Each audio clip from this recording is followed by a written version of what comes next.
Good evening, everybody. Thank you so much for coming. And as you already know, as you already know tonight, you will not just be hearing music of the past, but you will be seeing images from the time of the music we're presenting.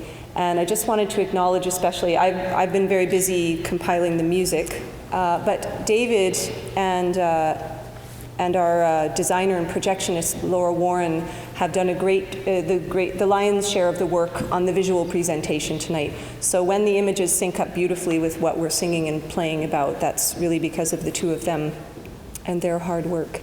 I'm no art historian, so I can't really say very much about the images, but a lot of them you'll see will speak for themselves, whether because they depict a well-known aspect of the Christmas story or a well-known an experience we all have in life that we can relate to. So it's those two things that I really wanted to tap into with the music for this program, since actual human beings from cultures that we don't exactly know anymore left behind some kind of record of their music. And I'd just like to speak a little bit about how a group like ours in the here and now can go about trying to figure out what that music might have been like. But I'll start with a caveat, because we're presenting music that spans 4 centuries or so. And so for a medieval person who just made music in his or her own culture and time and place, of course, what we're doing is sort of crazy. But then again, we can enjoy a whole lot of different types of repertoire tonight. So that's mainly what I wanted to do. I think the earliest music, besides a couple of bits of Gregorian chant, would be a couple of pieces by Hildegard von Bingen, whom most of you probably know something about. She was born in 1098 and died in 1179. And she was from a wealthy family, and her nuns and her abbeys were also wealthy. And they had the time and the luxury and the materials to make books and record lots of her texts and her musings, as well as music from her communities. I don't know if Hildegard herself wrote all the music like we think of nowadays as a composer sitting down to compose. The music in her manuscripts may be more representing kind of what they were up to musically for some decades in her abbeys. It's hard to say. Now we have this view of a person who writes music as sitting down and doing that, but it may have been more of a collective effort. But of course, she has a lot of stunning music, and it's just like Gregorian chant. It's just one single line of music sung by several voices. And I chose 2 different pieces. One in the first half, O Frondens Virga, which contains a very beautiful image describing the Virgin Mary as a green leafy branch, which now during Advent, the 4 weeks leading up to Christmas, she's the branch on which the flower, who is the Christ child, blossomed, and that branch is now leaning down towards this fallen world, and she by giving birth to the Christ child, will give us some hope and comfort. And in fact, the first half of the program talks about time leading up to Christmas, so the Advent season for sure. We're starting with the image of a star in the east, so imagining the wise men took some time once they saw the star to get to the manger while that bit was still happening. So that's out of sequence, and I'm a liturgical musician myself. I direct the music program at a high Anglican church in the East End, St. Bartholomew's Anglican Church. So in the last few years on that job, I've become very aware of the liturgical year of the Christian West, to know that, yes, you shouldn't start a Christmas show with Epiphany, but I'm doing it anyway.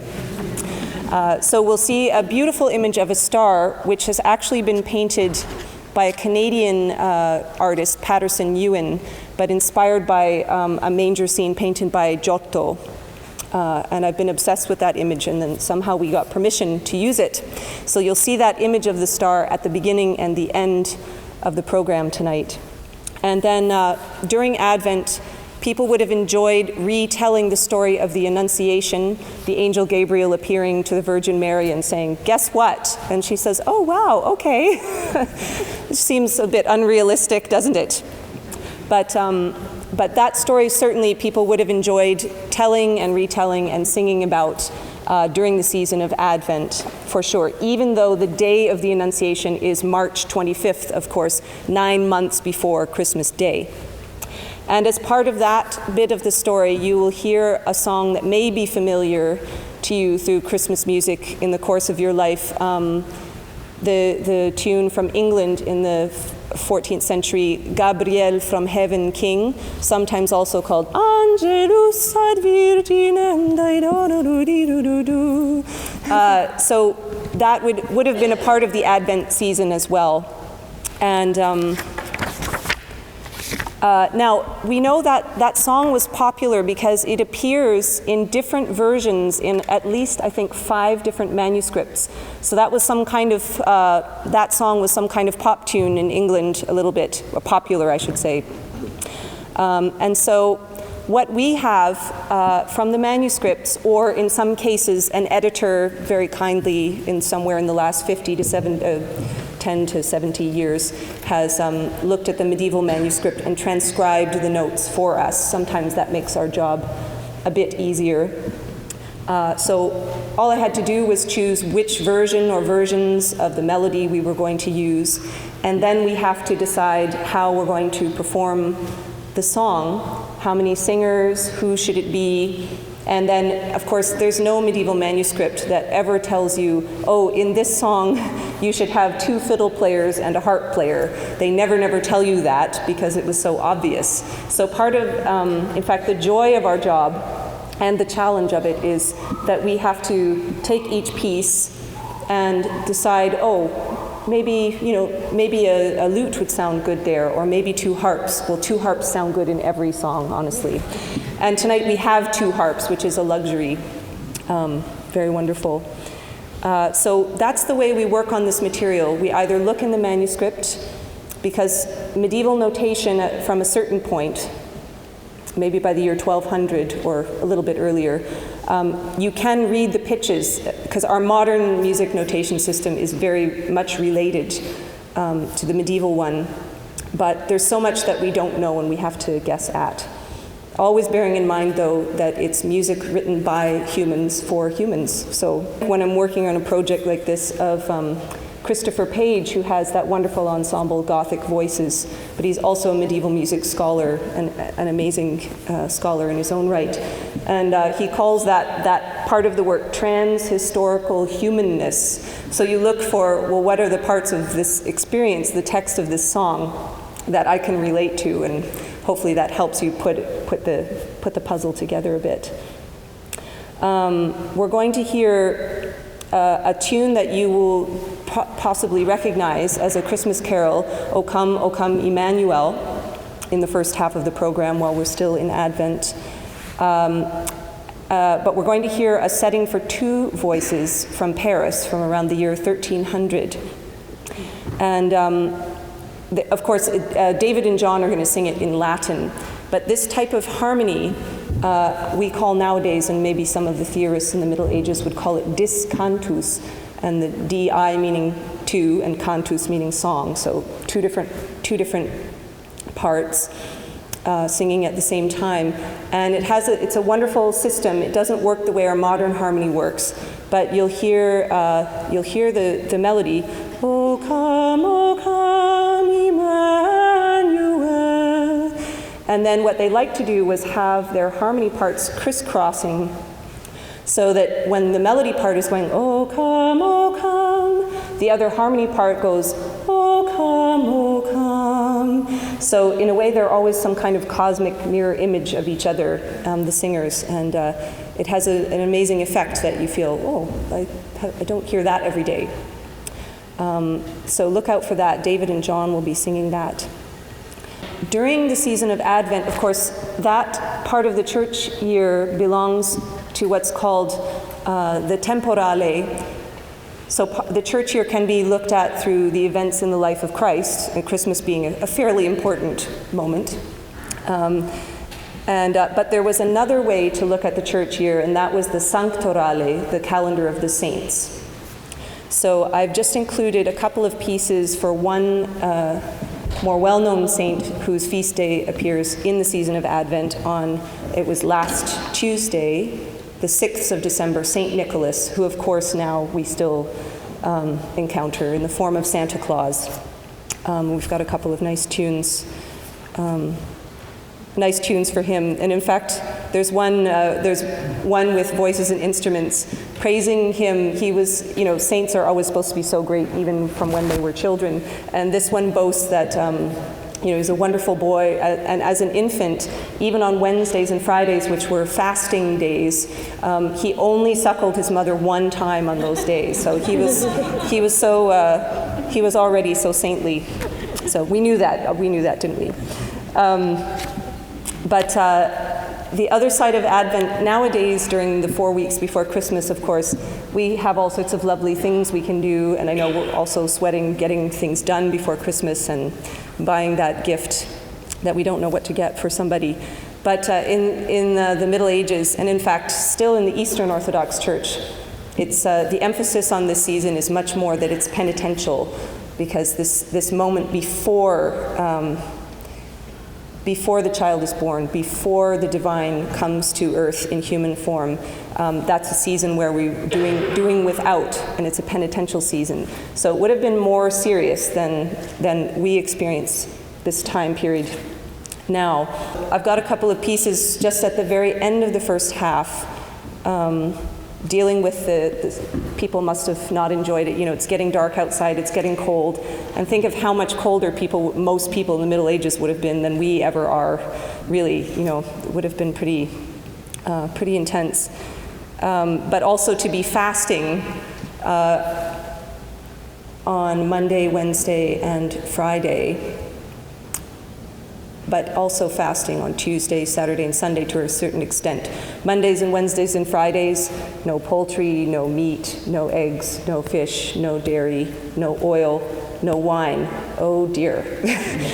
And then you could have oil and wine and shellfish on the other days, and on a saint's feast day. So you would look forward, when Saint Nicholas's day came around, woo, yeah, I can have oil. So we've got a couple of pieces talking about that. One of them, you have your programs already, do you? The second last piece, just before the intermission, it's from 14th century northern Italy, De Tristo Mito Pinello. So it's a guy, it's for two voices, but the text describes a guy who's sort of sitting at the table saying, "Oh, poor little mouse that I am." Or maybe he's talking to a mouse on the floor, like, I'm not getting much, you're definitely out of luck tonight. And saying, all I'm going to be able to eat from now on is a bit of bread and some radish. And it's really a song of lamenting. And he says, and even the bread is made out of this black, coarse flour. And then he starts dreaming of all the food that he'd really, really like to have. Oh, I would really like some sausages and some fat capons and some rich pasta. That would be wonderful, but it's not happening. So, and then the last piece before we finish with Advent and get into the Christmas music after the intermission, Farewell Advent, a cleric named James Ryman I think it's 1392 or 1372? I'm not sure. He wrote a funny little poem that works well with a pre-existing bit of music, where he describes, farewell Advent, Christmas is come, farewell from us, both all and some, and he's so happy about it. He describes how the food has been scarce, and Advent has been very, very, very cruel to us all, and we're so glad that Christmas is here because we can eat again. You'll catch words like stinking fish not worth a louse in that piece. So if you're right at the end of your food. I just wanted to mention a bonus of having the lecture in here, of course, is that you already can get a little bit of a sense of some of the instruments we'll be using. And I have to say, for me, this is such a luxury. We have an abundance of percussion. As I mentioned, we have 2 harps, and you're going to enjoy that all through the evening. I'm in heaven, like every rehearsal. Even when the harps just start tuning their instrument, I already think, yay! It's really, really splendid. We have a 5-string copy of a medieval fiddle. I'm going to be playing my Swedish keyed fiddle. I'm playing a modern version, although we have evidence of that instrument going back to the 14th century and possibly earlier. But I need to save up that $6,000 or $7,000 before I can get the medieval one. So you'll have to put up with the modern one tonight. And we've got Alison Melville playing flutes and recorders in the divine way that she does. And Ben Grossman, of course, he's got all kinds of tricks up his sleeve. He's got bells, he's got his hurdy-gurdy, and he's playing an instrument called lauto or lavda. And I think as you're going to hear it tonight is going to be maybe one of the instruments that's the closest to what a medieval person would say, oh yeah, I know a guy who has one of those. So I'm really thrilled that he's going to be playing that. And Kirk Elliott, one of our wonderful guests tonight, who's going to play harp and fiddle, he's also brought bagpipes that are copied out of a medieval image. And you're going to enjoy those in a tune called Winter, also near the end of the first half of the program, which I found in an appendix of a book of some 14th century music that had been edited. And actually it appeared as one line in a church motet for 3 voices. So the text has nothing to do with Advent or Christmas, but the bottom line, someone said, oh, I'm going to write this piece and I'm going to use this, I don't know if it's a dance piece or a song, called Winter. And I love going to the music library at the U of T, and I just happened upon this like 6 months ago, and I was so excited because it's kind of a rockin' tune. So you'll hear that tune Winter on the bagpipes, which it may very well have been played that way before it got put into a church motet. But you never know. The church, of course, people who were writing things down, clerics, not everybody who was writing down sacred material in the Middle Ages was enclosed in a monastery. So of course people were living their lives and hearing popular music. So it's always thrilling when you can find something like that in a book full of church motets. Fantastic. Oh, I had to have not just one piece by Hildegard of Bingen, but 2. And the other one at the very beginning of the second half talks about that old idea that Eve's wrongs are now going to be righted by the Ave Maria. So the Eva becomes Ave, saying that today, meaning the day of the birth of Christ, today a door opens that was first closed through the temptation of the serpent.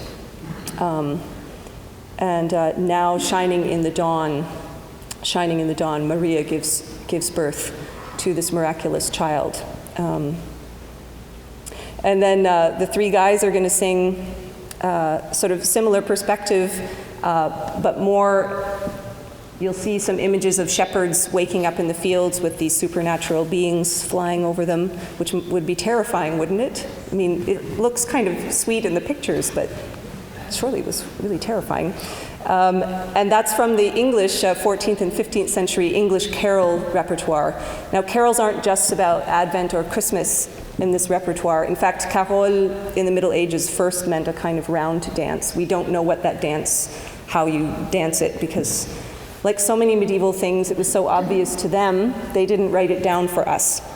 But this very, very close harmony that moves a lot in parallel motion is really, really special. And you'll see lots of pictures of the shepherds waking up and being called out of your sleep, arise and wake. But we're singing all the English stuff we're trying to restore the original pronunciation. So then you get out of your sleep, arise and whack. So just so you have some chance of hearing the first line of that.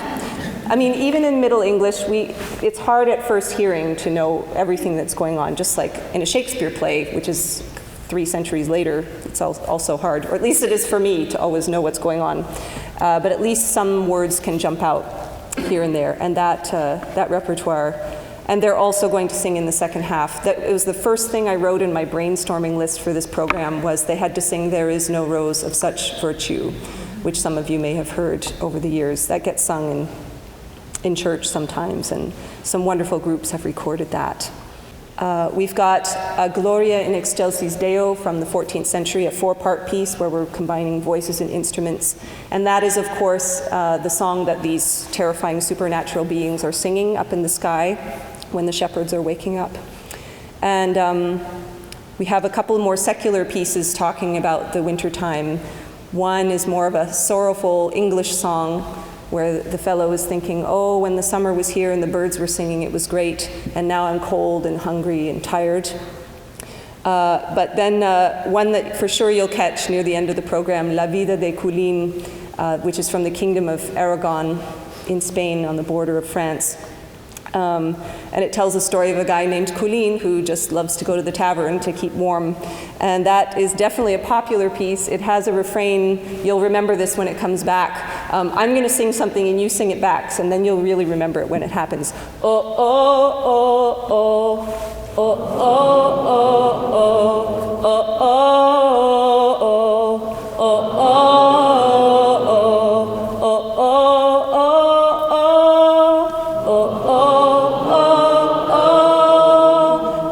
So there's a little bit of pop music for sure amongst the serious stuff.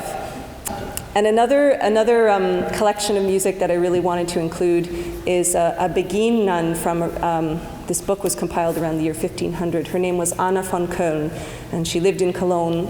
And anybody who knows anything about Begin nuns knows they're a later sort of order, and they lived in urban centers, so they also would have been hearing popular music. And I saw the actual book when I was working in Cologne once, and it's really just this big.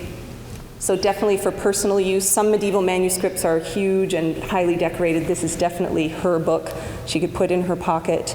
And one thing I want to point out, if we know that Christmas carol, In Dulci Jubilo, we're going to hear a sort of maybe the earliest version of that you might ever have heard, and slightly weird 2-part harmony from her little songbook. And we'll end off with a little Italian pop song from this Lauda repertoire, praise song repertoire, which was sort of paraliturgical music from northern Italy, talking about the same message of the angels, and something, of course, we all hope for at this time of year and always as we look up at that beautiful star again, which is that there could be peace on earth and goodwill towards all men. This is this gorgeous, gorgeous lullaby tune, and it tells the story. It's of a person outside of the scene saying, on Yule's night, on Yule night, I saw this sight. And then he describes that he sees Mary holding the Christ child, and the child says, sing to me, mother. All mothers should do this. Sing to me what will happen to me when I get older. And either, I'm not sure in the song, it's not clear whether she doesn't know yet all the horrible things that will happen to him, or she just doesn't know, but she just says, all I know is Gabriel came to me, and now here I've borne you on midwinter night. And it has this very beautiful refrain,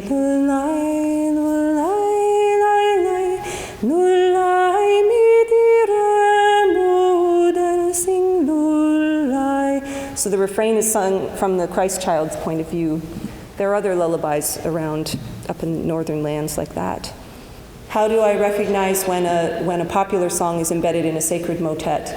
Well, maybe in the case of this tune called Winter, once I started like in the library, well, trying to be quiet in the library, but of course I'm going,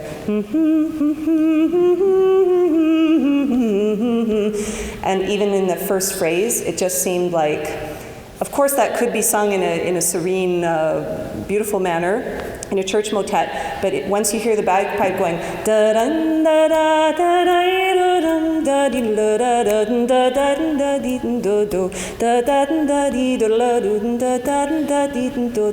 then you think, that, I'm starting to tap my foot, and the fact that it's called winter and not something serious in Latin, but so usually when they steal something from popular music, they label it as such in the manuscript. They write that word in, also to show what it's related to with the other parts, but.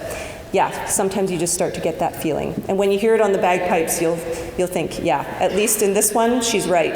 She's right.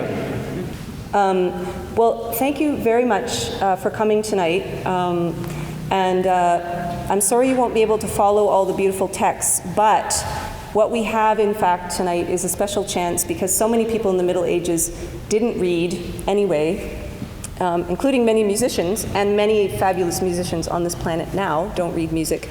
But what we'll get instead is the way lots of medieval people got the Christmas story, or lots of news and lots of kinds of stories. We're going to hear about it and we're going to see it.